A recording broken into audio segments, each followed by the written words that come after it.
Hi everybody, welcome back to yet another education video with myself, Daniela. This week we are going to talk about habitats and ecosystems. Once again, I think it was 3 weeks ago, we talked about 2 of the 4 main ecosystems of the North Okanagan, the grasslands ecosystem and the wetlands. But this week we are going to talk about the ponderosa pine and Douglas fir ecosystem, as well as the moist subalpine ecosystem. So, stay tuned. So before getting into all the details on what a habitat is, these different habitats have, the different animals that they have, I just want to cover what an adaptation is. So a few weeks ago when we talked about habitats, we talked about the coyote and how it has a really long nose which helps get in a lot more air, which helps them run and not overheat in the hot sun of the grasslands. So that is an adaptation that they have. And so essentially, an adaptation is something that an animal or plant has that helps them survive a certain environment. The first ecosystem that we're going to talk about today is the ponderosa pine and Douglas fir ecosystem. Now, that is this mural behind me over here. As you can see, there are lots and lots and lots of animals, some predators, some prey, some plants, and lots of trees. So that means that this ecosystem is usually a really dense forest. Now, where there are dense forests, obviously forest fires have to occur. It's not the best thing. We personally, as humans, don't like it, but it is a necessary occurrence that needs to happen to help keep the forest healthy. So it gets rid of excess bush because, as you can see in the mural, it's quite dense. There's lots and lots of plants. So it clears that out, makes way for new plants to come through, and makes more space for the animals who inhabit it. Okay, so the first animal that we're going to talk about is the deer. In this case, the white-tailed deer. There are lots and lots of deer in this kind of ecosystem. If you've been to Kell Park before, you've been in this ecosystem, and I'm pretty sure you've seen a deer at least once when you've gone there. Deer are herbivores, which means that they eat plants only. So if you look at a deer's skull, you'll be able to see, one second here, ouch. You'll be able to see the kind of teeth that they have. It's kind of like our teeth. So if you run your tongue along the back of your mouth, you'll be able to feel your molars, right? And that is the kind of teeth that deer have. They don't have big, sharp, dog-like teeth at all. So that is one way to tell that an animal is a herbivore. Their antlers can drop off. They drop off so that more antlers can grow in their place to be bigger. So that's how their antlers grow. If you see something like this laying around, probably not with the tag on it, in the forest, that means a young deer has dropped it off, or even an older deer has dropped it off to grow some new antlers. Okay, so now that we've talked a little bit about prey animals that you can find in this ecosystem, let's talk about the predators. So the biggest, most baddest predator in this ecosystem would be called an apex predator, kind of like the great white shark of the ocean. So the apex predator in this ecosystem is the cougar. That's right. So mountain lion, cougar, I think some people call it a puma, but let's go with cougar. They're the biggest, baddest predators in this ecosystem. They have huge eyes, which you can see here in its skull. Massive eyes, massive teeth. Look at that. These do not look like our teeth.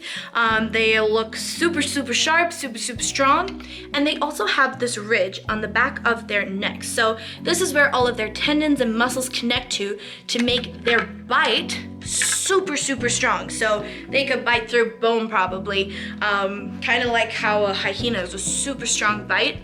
The cougars are able to have a really strong bite because of this ridge and the muscles that work with it.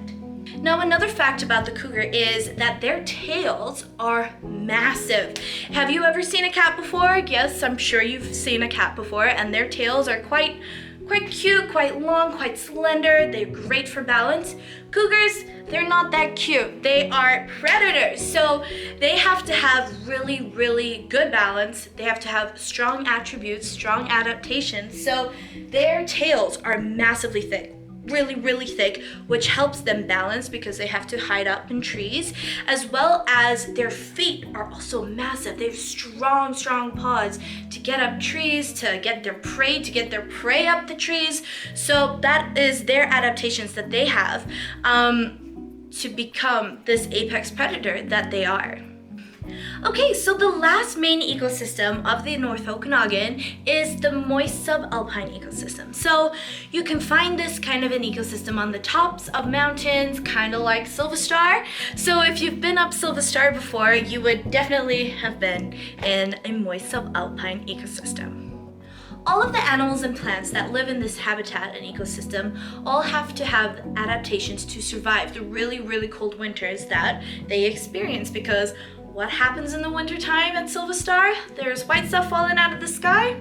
It snows, that's right. So all of the animals and plants that live in this ecosystem really have to have specific adaptations to be able to survive through the changes of the seasons. The first animal that we're going to be talking about is the black bear. Now, the black bear is also a predator. However, it is a kind of animal that we call an omnivore. So our deer were herbivores, our cougars were carnivores because they eat meat. They're the apex predator of their habitat. And bears, they're omnivores because they eat both meat and plants. So they love a good salmon, but they also do enjoy some berries. So their teeth are formed in a way that they have both, kind of like us, molars in the back, and then near the front, sharper teeth to tear apart flesh. How do these animals survive the winter, you ask? Well, I'm pretty sure you know how bears survive.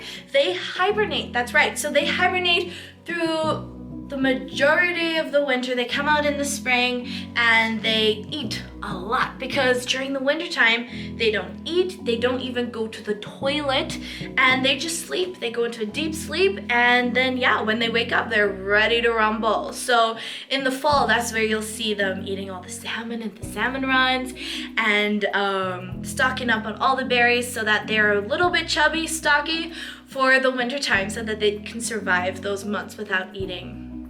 Okay, so the last animal that we're going to be talking about today is the snowshoe hare. It is one of my most favorite animals ever because, one, they're very cute. They look like little bunny rabbits. And two, they have the coolest adaptation, I think, to survive the winter. So if you come across a snowshoe hare in the summertime, this is what it would look like. Oh my goodness, if you could feel this, you're gonna have to come up to the center to feel these pelts because they are so soft. But this is the pelt of a snowshoe hare, and this is what it looks like in the summertime. It's kind of brown. It can camouflage really well into its surrounding. Camouflage means to blend in really well to its surroundings. So it's really great. However, if they were hopping around in the wintertime, looking like this on a fresh thing of white snow, they're going to be seen and they won't be very camouflaged. So in the wintertime, their coats change to be completely white so that they can camouflage themselves again in the middle of the snow. So as the days get shorter or longer, that's when the rabbit's body kind of knows when to change, which is so cool. Animals are so cool that they're able to have these adaptations to survive their different environments, and I think that the snowshoe hare is just the best. They also have really big feet. So kind of like a snowshoe, if you've ever been snowshoeing, it's really long things, kind of like skis, fat, and it allows you to walk along the tops of the snow. Same with the snowshoe hare. They have big feet that allow them to hop along.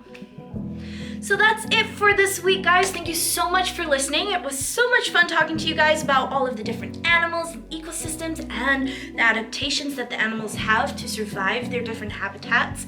I cannot wait to see you all again next week, but until then, stay safe and get outside and enjoy some sunshine.